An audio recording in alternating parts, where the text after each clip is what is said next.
White house press রুমে সাংবাদিকদের সঙ্গে এপ্রিল ফুল বা ফুলস দিবসে একটি মজার রসিকতা করেছে হোয়াইট হাউস।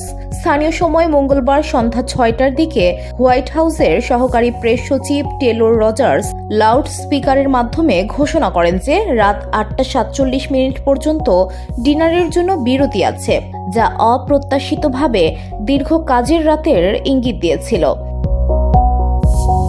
রজার্স পুনরায় বলেন, রাত ৮টা ৪৭ পর্যন্ত আপনার ডিনার বিরতি রয়েছে, যা অনলাইনে এক সহকর্মীর শেয়ার করা ভিডিওতে শোনা যায়।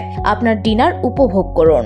কিছুক্ষণ পর তিনি আবার লাউডস্পিকারে এসে বলেন, শুভ এপ্রিল ফুলস, এবং পুরো ঘর হাসিতে ফেটে পড়ে। রজার্স বলেন, আপনার সন্ধ্যা উপভোগ করুন এবং শুভ মুক্তি দিবসের আগের দিন। প্রেসিডেন্ট ট্রাম্পের ২ এপ্রিলের শুল্ক নির্ধারণের সময়সীমা বলে তিনি উল্লেখ করেন। এপ্রিল ফুলস দিবসে হোয়াইট হাউসের সদস্যরা সাধারণত কর্মচারী বা প্রেস দলের সঙ্গে হালকা রসিকতা করে থাকে। ২০২১ সালে সাবেক ফার্স্ট লেডি জিল বাইডেন একটি ফ্লাইট অ্যাটেন্ডেন্টের সাজে কালো উইগ পরে সাংবাদিকদের ক্যালিফোর্নিয়া থেকে ওয়াশিংটনে যাওয়ার ফ্লাইটে আইসক্রিম বার পরিবেশন করেছিলেন।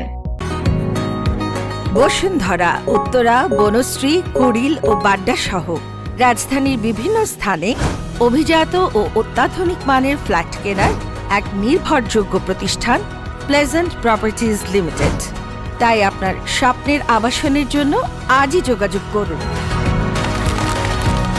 Pleasant properties limited, where destiny matches eventually। দ্বিতীয় লেডি থাকাকালীন তিনি একবার এয়ারফোর্স 2-তে একটি ওভারহেড বিনে নিজেকে লুকিয়ে ফেলেছিলেন এবং লাগেজ রাখতে আসা ব্যক্তিকে চমকে দিয়েছিলেন। VOD Bangla news desk.